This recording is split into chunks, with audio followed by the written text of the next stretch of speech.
Good morning and welcome to the early wake up call. I am not long out of bed, as you can see from my face. Good morning, how are you? No Elaine again this morning. She's on telly today. She's on RT1 with Dahi on the Today Show. So you'll catch Elaine from half 3. Wasn't she brilliant again yesterday? Did you watch it? Did you see her? She looked great and she's getting on really well. So today will be her final day because I think they're finished for the summer season this week. But she's done a great job. She was on last week and this week. Now she's back to the grind and on the radio again in the morning. Now, that reminds me, if you're watching this video right now on the Kerry's, not the Kerry's, on the Radio Kerry page, there won't be a video on the Radio Kerry page tomorrow, okay? Elaine will be back. She will probably do the video on the Kerry's Full Breakfast page, so you can flick over there and watch the video. I'm off tomorrow, though, and it's the system I have here that links to them all, so... That's just a quick one for you, all right? But Elaine, back on the radio tomorrow morning. Now, today it's much more, it's dull and it's a bit drizzly outside this morning. We're going to expect further showers in places, certainly across the county this afternoon. It'll be a little bit wetter. Our lovely weather is gone, lads, for now anyway. But it is going to be a bit of a dull, grey and damp start in places this morning, and kind of that mist and drizzle will hang around. Some fog patches too. And we'll see temperatures today of around maybe 13 or 14 degrees. The super moon last night, I was hoping to get another shot of it this morning, but it's too cloudy, you can't see anything.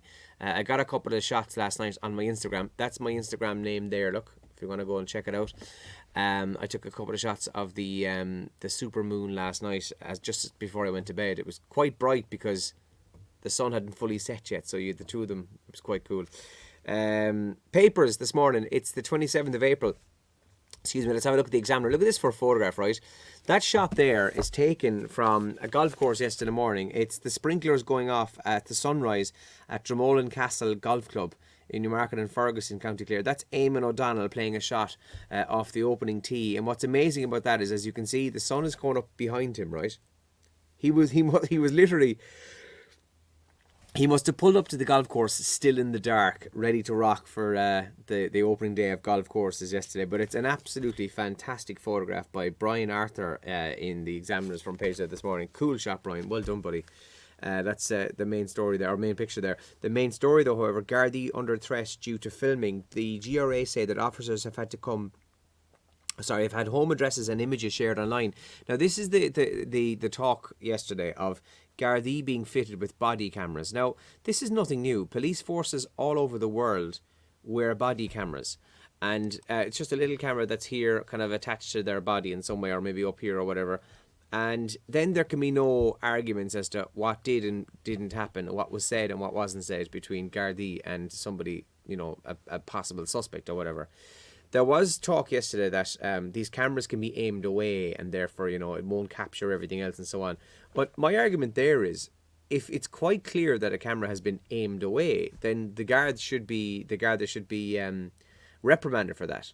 Otherwise, just let them wear it. Because this thing makes a good point, the story today, that the public's filming of Gardaí is leading to serious threat to officers' safety, because people then, you see, will post up the videos and pictures of these particular Gardaí.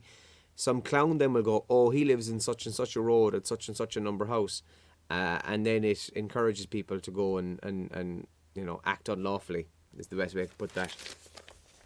GA clubs forced to delay return due to COVID. GA clubs in part of East Cork, West Waterford and North Tipperary have been forced to postpone their return to training due to COVID-19 outbreaks.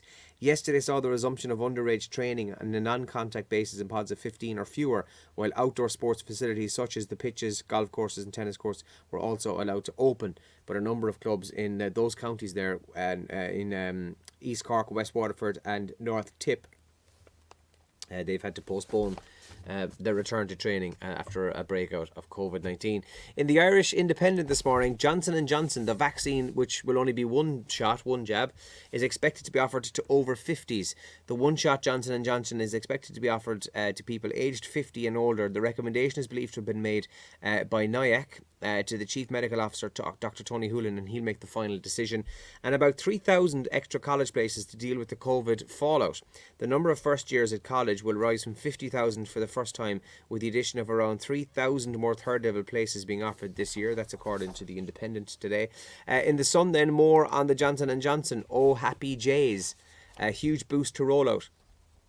as over 50s to get the one-shot Johnson & Johnson vaccine. That's on the front page there this morning. And Knockout Punch, the Punchestown Festival, double dose of epic Grade 1 racing today. So get set for the Knockout Punch. That's inside the Irish Sun there this morning. And the Mail then says, a shot in the arm for the over 50s. Same story about Johnson & Johnson. Vaccine rollout boost. A single injection J&J is the jab will be approved, and AstraZeneca likely to be extended. The vaccine rollout has received a major boost as it's been advised that the game-changer single-shot Johnson & Johnson jab will be given to those aged 50 to 69. Now, this begs the question. I'm sure I know the answer to this, but I'm going to ask it anyway. Currently, if you're aged between 60 to 69, right, you're supposed to get the AstraZeneca vaccine. Now, of course, you can turn down the vaccine, but you're shot down to the bottom of the queue then, right?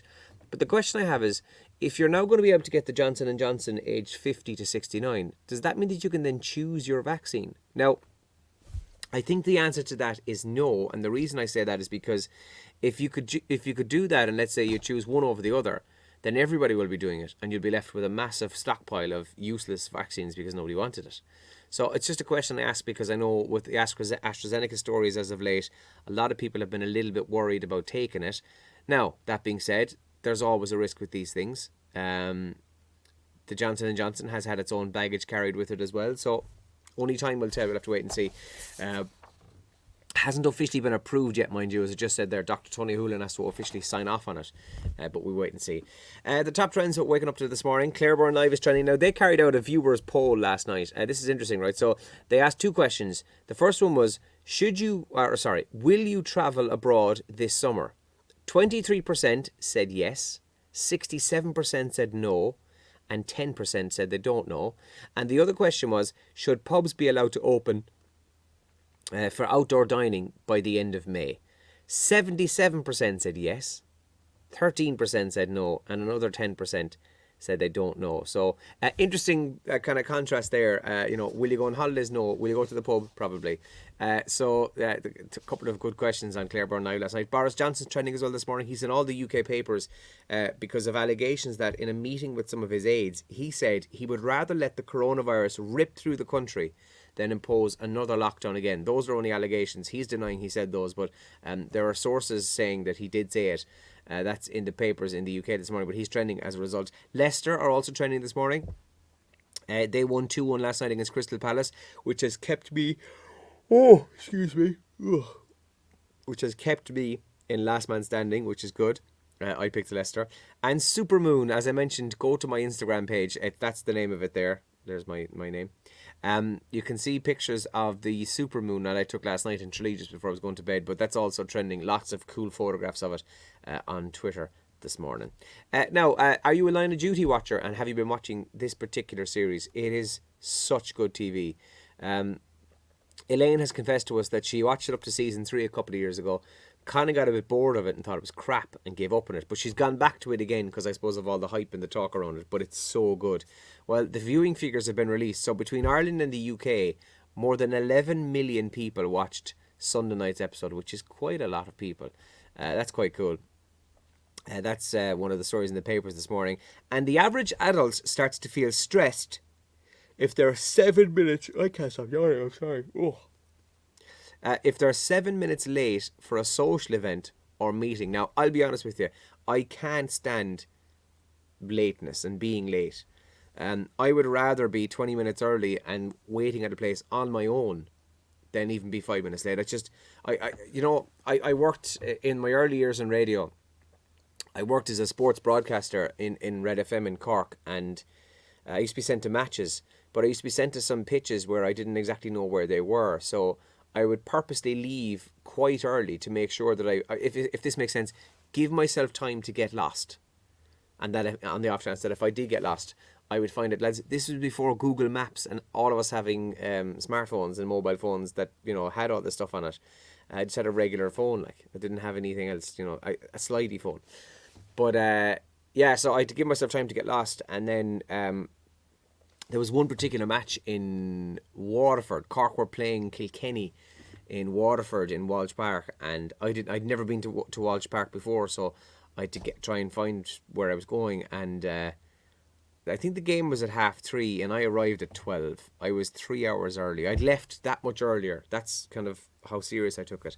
So ever since, it's just been ingrained in me to not be late, because obviously if I'm going to a match like I was back then and I'm late, then it means I don't get my preparation done properly. I don't get my pre-phone call in, my team news, all that stuff into the sports show.